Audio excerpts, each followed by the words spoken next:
there gamers, welcome back to the Board Game Co channel, and today we have a preview of Aygor Demon's Hollow. Hey there gamers, it's Professor Meg here, and welcome back to the Board Game Co channel. Today we have a preview of Aygor Demon's Hollow. Now this is a current crowdfunding campaign, so you can check out the link down below for everything that they have planned. This is a sponsored preview, and this is a prototype copy in front of me, so all rules, components, and things like that are subject to change. Now Aygor is going to be either a solo or cooperative game where you are playing through a campaign scenario by scenario. So you are going to have a story for you to unfold, as well as these miniatures for all the different creatures that you are fighting off against, but this game is going to have a lot of crafting. So you're going to be working with your personal player deck, and you're going to have these different skills you have available to you, but you're going to find these different items and then be able to craft them into things that are going to help you with your gameplay. So that's going to be one of the core mechanics of the game, is that you are going to be crafting these different things, but also something about Aygor is that there are no dice. So there is a lot of stuff that is straightforward. Of course, you're going to be shuffling your deck and drawing up your cards, so that part is randomized, as well as things like initiative, but overall players are going to have all information in front of them, so this game is going to feel highly strategic, where you feel like your decisions feel like true decisions without luck added into the mix, because there are no dice rolls when it comes to things like your attacks. Now, currently set up in front of you is going to be the scenario Overgrown Stone. So that's going to be these tiles here, and the only enemies we are currently facing off against are going to be these three miniatures here, plus the Dusk Spirit, because in this game there are also spirits that are affecting basically everything throughout the map. But just note that all of these miniatures here are just for you to see what you're able to experience throughout the game. Now, I do have this set up as solo, and certain things are going to change depending on how many players are playing in the game, such as the health not only of the players, but the enemies as well. So all of that is currently set for a single player for Alarna over here. Now, again, just to note, this is prototype, so this is a printed out sheet, but this is an example to show you how the different scenarios are going to be set up. So this is showing you how we placed out our different tiles, as well as the tokens that are on top of it, how we generated our monsters and their health, as well as different things that are available to us throughout the scenario, such as the terrain and achievement up here, as well as the skill that we are able to gain, which is creating the door key. And then we have different scenario items that we're able to pick up as well that are going to be these decks here. So that is what we're going to have available to us, and then as you can see, there is some flavor text here to roll us into the scenario. So just to give you an example of the writing that is throughout the game: Overgrown Stone, Experience 1. The sun is setting as you reach the entry to Deadstone Chambers. Before the raids, the Hills people lived peacefully in this area, residing in small stone structures. The chambers are now all abandoned and have become so overgrown with brush and vines they cannot be spotted even from a few feet away. Rumor has it that some of the underworld's most malicious creatures have taken residence here, lurking amongst the dense thicket. In addition to the standard requirements, you must deal damage with the spear to complete this scenario. So you can see where the scenario is saying you must deal damage with the spear, and we do know from the scenario setup that our spear is going to be in the star deck, and that's going to be these two items here. So these are locked inside of this room. Any doors that you see are going to be locked, and you need to create a key to be able to open them. So you can kind of see that the general thing that this scenario is asking of players is to be able to get the skill to create a door key, get up to this door, open it, retrieve the spear, and then be able to deal damage with it. Now, additionally, this did have us set up the Overgrown Stone, which is going to be our terrain, which is going to have certain effects depending on whether it's a day or night, but we also have our achievement here, which is Open Door. Now, the achievement is open the door before dealing any damage to the Pyrelia. So that's this creature here. It's going to be this plant creature over here, and the great thing about this type of creature is that they actually don't move, so players do have a bit of an easier chance being able to complete that achievement.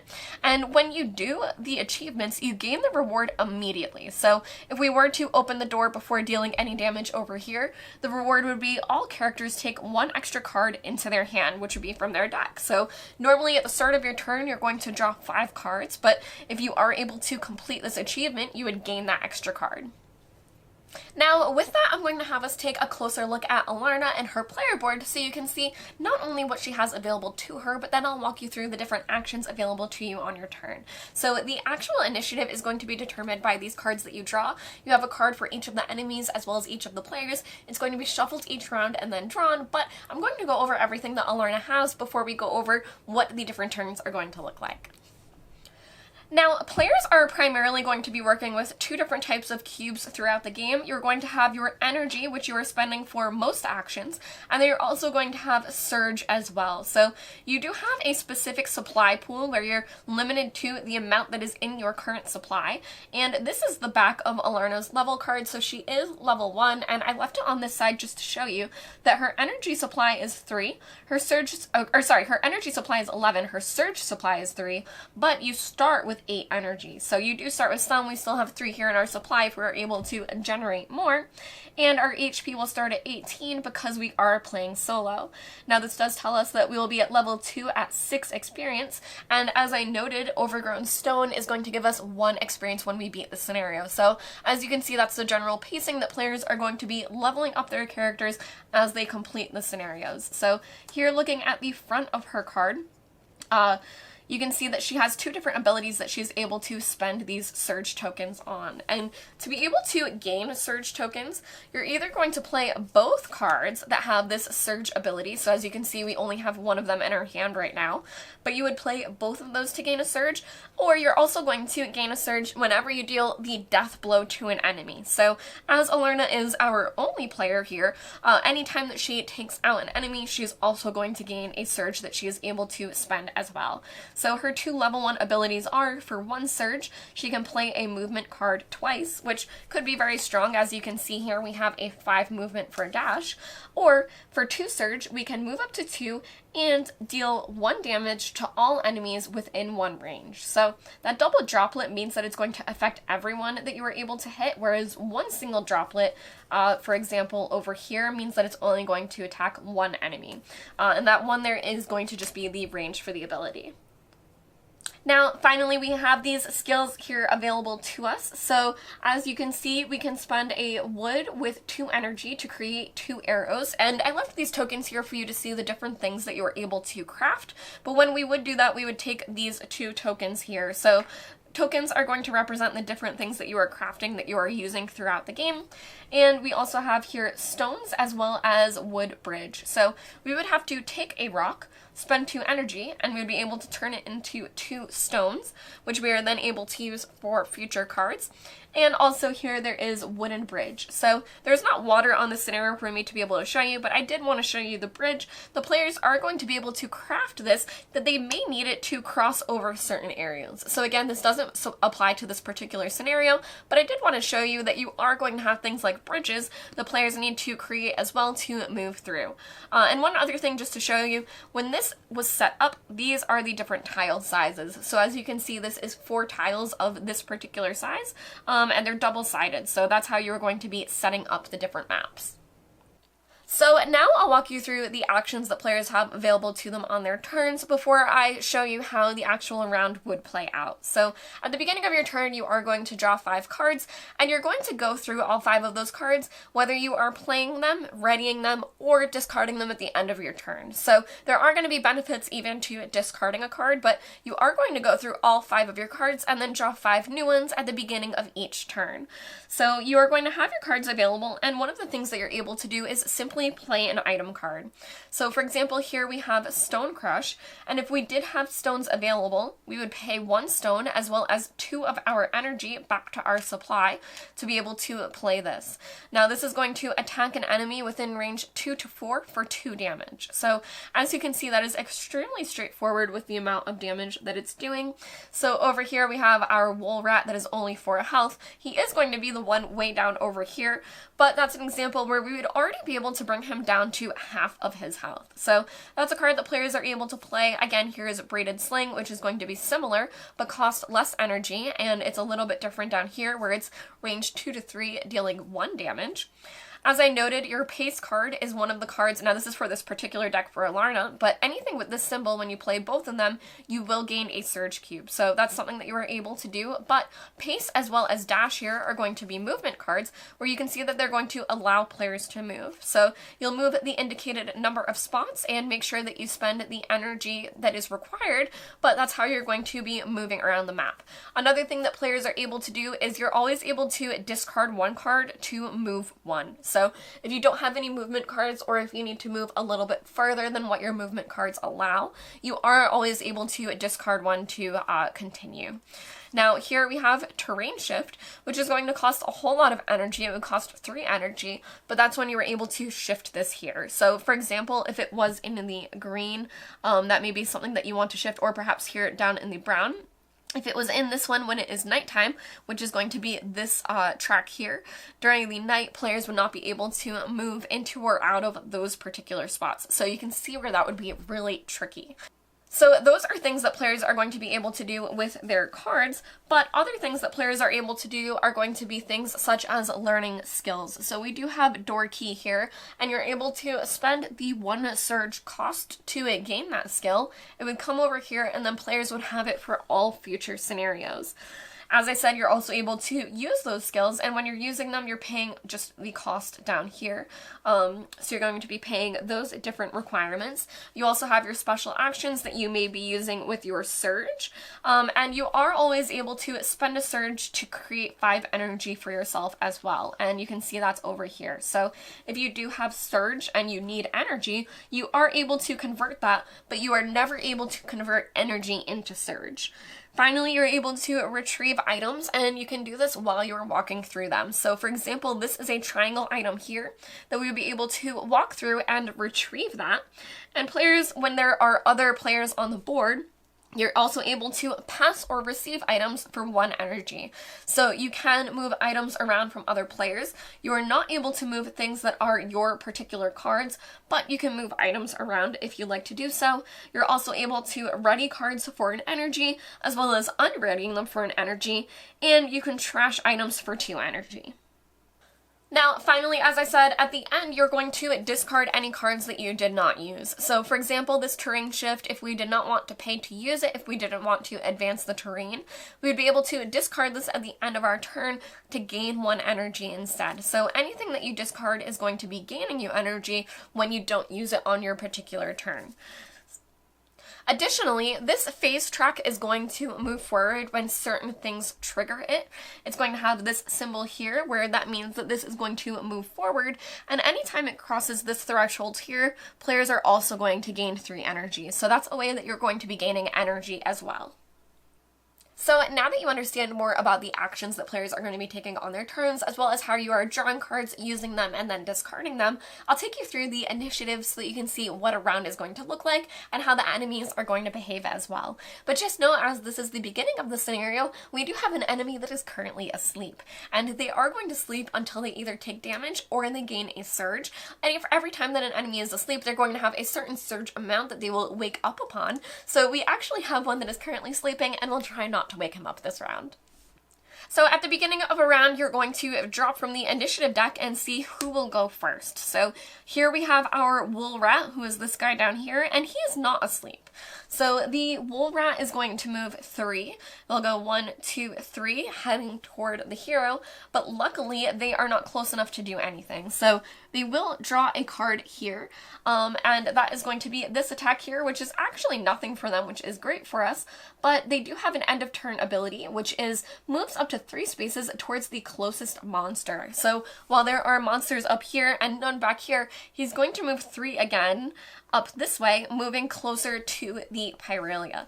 So now you can see we already have someone that is a little bit dangerous and closer to us, but the Pyrelias is something to note that, as I said earlier, they do not have any movement, so you at least know that they're going to be stationary. Next up, we will draw the next card, and we have Alarna. So that's going to be us. We're able to take our turn now. And as I noted, we have these cards here available to us. We'll put this energy back so that we have it able to use. But First and foremost, we will dash. So when we dash, we're going to be able to spend 2 energy to move 5. And when we move through these tokens, we are able to pick them up. So we will go 1, 2, 3, 4, 5, moving ourselves along this way. Not quite getting in touch with the wool rat yet to be a little bit safe, because we do know that they already moved this round, so we're a bit safe until the next round. So we will draw this, which is going to be the triangle, meaning that we're going to draw from the triangle deck here. The 2 stars are going to be in this deck here, and these are going to be things that we're able to gain from these different pieces of terrain. So the wood, the rock, and the iron are going to be things that we are able to gain. But here we will draw our triangle card, which is going to be Foresight. So this is one that will cost us 2 energy, but we're able to look at the next monster action card, and you're going to trash it after use. So we will add this into our hand, and then take a look at what else we want to do. So we currently don't have many resources, so that may be something that we want to gain. So perhaps we would have actually ended back here and only moved 4. Now here we would be able to mine for rocks, which is going to be one of the resources you have available to you for this particular scenario. So we're going to be able to gain our rock, which is great for us because we will then be able to turn it into stones. So we will now spend our rock as well as 2 energy to turn that into 2 stones for us. So this will be discarded back to here. We'll gain both of our stones into our supply, and then we're able to use that for future things. So this wool rat is currently 1, 2, 3 spaces away from us, meaning that we are able to attack him from 3 spaces away. And honestly, I think it is in our best interest to not only stone crush him, but braided sling as well. So we will use our stone crush with this as well as our 2 energy, and we will be able to do 2 damage to him. So that's going to be over here on his health dial, but we'll be able to do the 2 damage. And then after that, we're going to attack him again with, so that was our stone crush. And then we'll be able to use braided sling as well. So we will use that to spend our stone. Again with our, we have 1 energy left. So we will spend that, and that's going to deal 1 extra damage to him. So unfortunately, he does still have 1 health, but again, we know he already acted this turn, so we're a little bit safe. Now we do have these cards left for us, but I do think it may be in our best interest to take some energy for this instead. So this Foresight will stay in our deck because we're discarding it for energy. So we will be able to use these to gain 4 energy total from our supply over to here to finish our turn. So we will discard those cards, and then at the beginning of our next turn, we would draw 5. So just to give you an example of what we would be drawing, here would be our next hand, where we have a walk, our short sword, which is an attack for us, as well as our hand axe, water, and summon. Oh, and so for our hand axe, that was my bad. We would have needed that to be able to mine the stones, or the rock. So you do need that to mine the resources. We would have needed this in our hand, so we actually would not have been able to do that until the next round.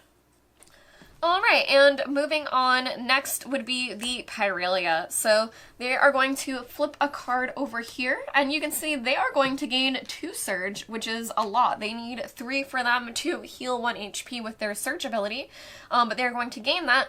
And then as you can see with the respective symbol here, within range 1 to 3, they're going to deal 1 damage. So we are unfortunately within 3 range of them, so they are going to deal that damage to us, and then that would be the Pyrelia's turn. So moving on, it would be now the Cliff Vulture. So they are going to try to surge, and they wouldn't surge, but this would move the terrain. So if it was on all, it would have moved down to here. But luckily, they would not have yet woken up. If they had gained this surge, and if that had been their card, that actually would have woken them up. But finally, we are going to have the Dusk Spirit go. So the Dusk Spirit is also going to flip over a card. This is going to be that phase card, so this is going to move ahead. But again, luckily, they do not have any surge tokens. But the Dusk Spirit is going to have this one activate, which is going to be all characters return 2 energy to supply. So the Dusk Spirit is actually kind of sucking energy from you, and unfortunately, we would have to remove these and put them over here to our supply. Now that you understand a bit more about the pacing of the game, looking at the map here, you are going to start on this start spot here, and this is where you are going to be finishing. So you're trying to move from one end to the other, but also eliminating all enemies. So you do need to eliminate all of the enemies. You have your achievement in mind that you can try to do, and we do have the spear over here, which we need to use to be able to finish this scenario. So we do need to make sure that we get that spear to do some damage with it. And as I noted, these tokens are going to be these two cards here. So we do have the Spear as well as Invigor, which is going to be a potion that you're able to get to activate one surge.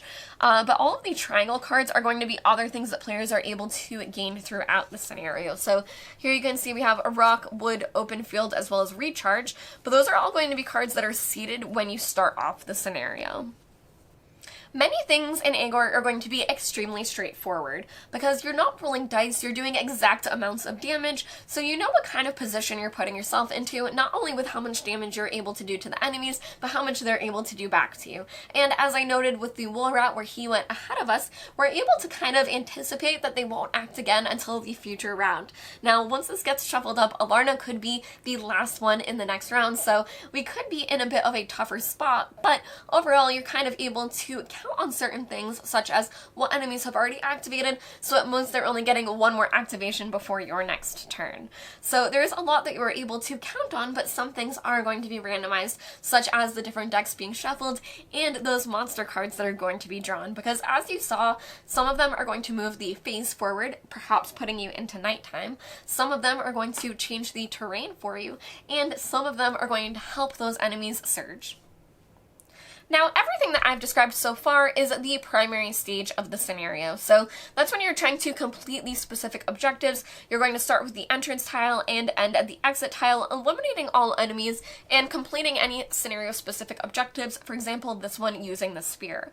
So that's what players are trying to focus on, but if any of the players happen to die throughout the scenario, you'll have to go through the exit phase as well. So if, for example, Alarna was playing with another player and that player happened to die during the scenario, when they reach the exit, they would be respawned at the entrance and they would have the character that died revived next to them. So they would have to start at the entrance again and make it all the way through to the exit for them to be able to complete that particular scenario, otherwise it would be lost.